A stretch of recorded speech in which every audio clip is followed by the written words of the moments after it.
Hi YouTube, welcome to another edition of Horror Hands, and for this video I thought I'd check out a movie and kind of talk about it and review it with you guys actually whilst I'm watching the film, similar to how I do in my 24-hour movie marathons, so kind of an on-the-spot review as the movie's playing out.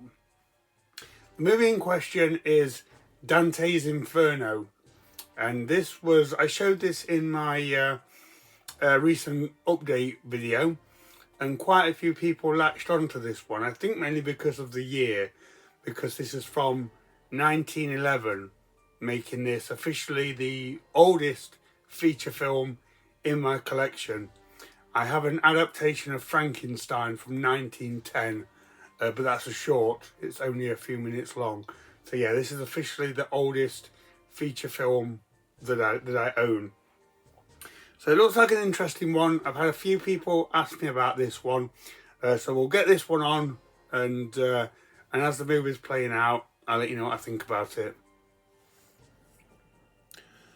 Okay guys, so looking at the DVD menu for this is the Blu-ray from TerrorVision.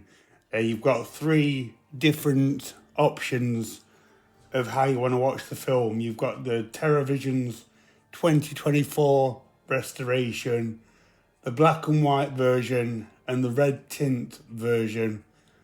You know what, I think I might go for the black and white version just because I feel I might be watching that in a bit more of its kind of vintage, authentic way. So let me go for this one.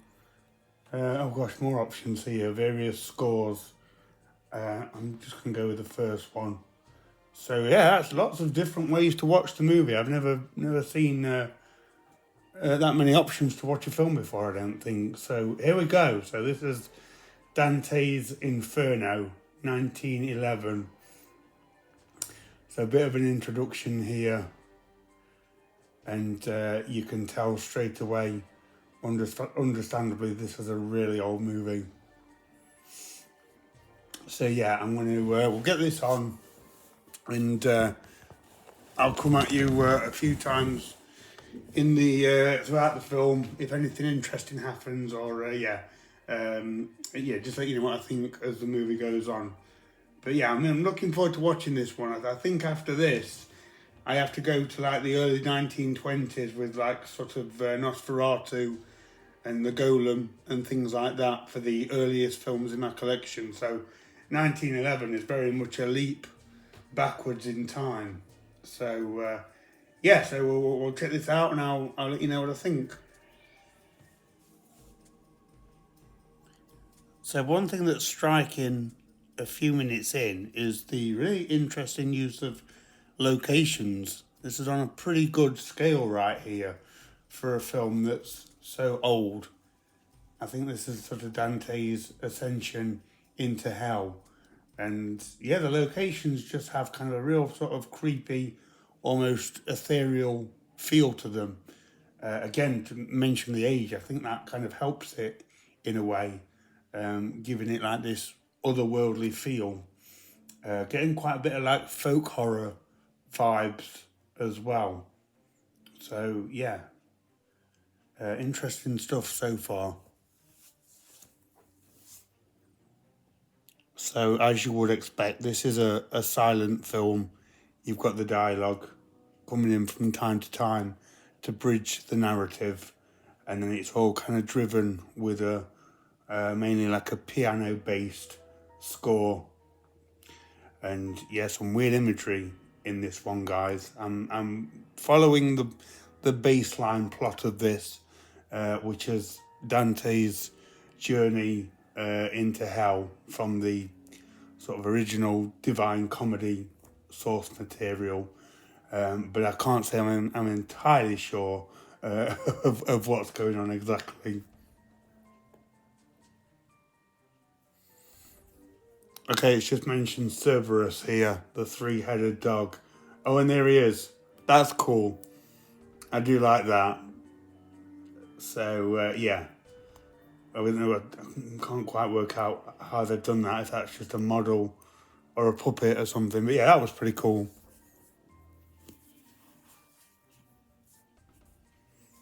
So I think the best thing about this movie is definitely like the locations.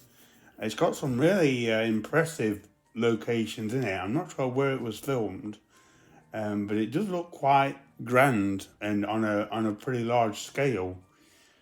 You got some demon creatures there causing a bit of trouble. But yeah, really good locations. The imagery in this film as well is very strong, but it's weird. I'm not too sure about some of it. It's very, very bizarre in that sense. But yeah, I'm very impressed with the landscape and just the look of the film.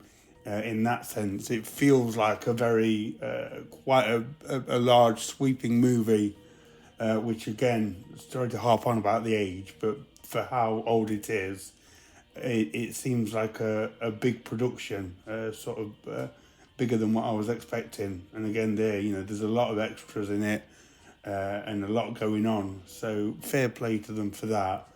But it is bizarre. It's a weird film, I must be honest with you.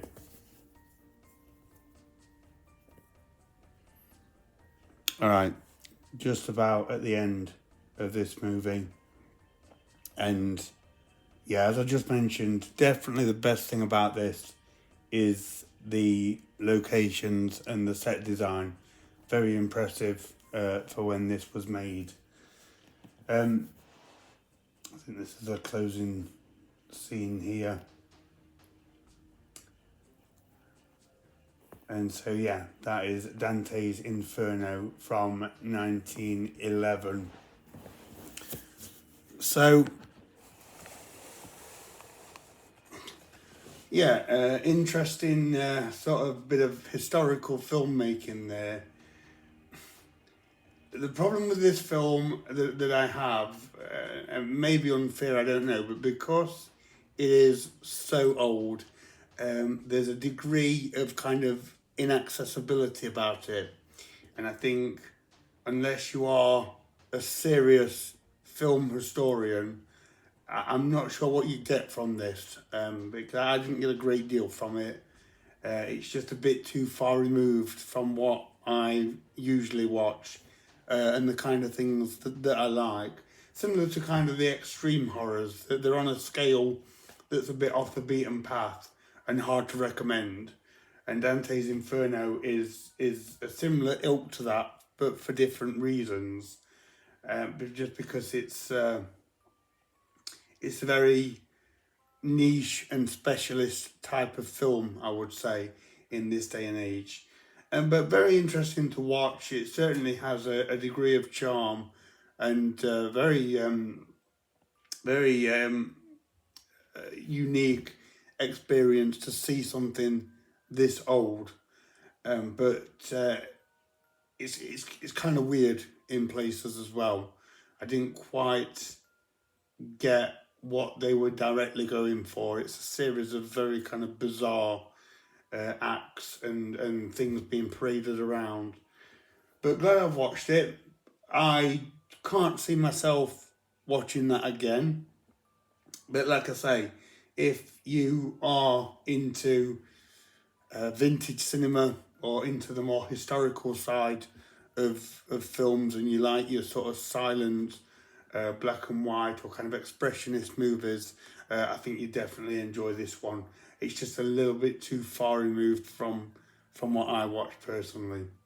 But nice Blu-ray from Terrorvision, and definitely an interesting addition to the collection. So yeah, hopefully you enjoyed this, I don't know, kind of a watch along, something like that. Hopefully you enjoyed that, and let me know if you picked this one up, or if you do think it looks interesting and you plan on getting around to seeing it. Be very interested to know other people's thoughts on this one. So thank you very much for watching, and stay tuned for more videos.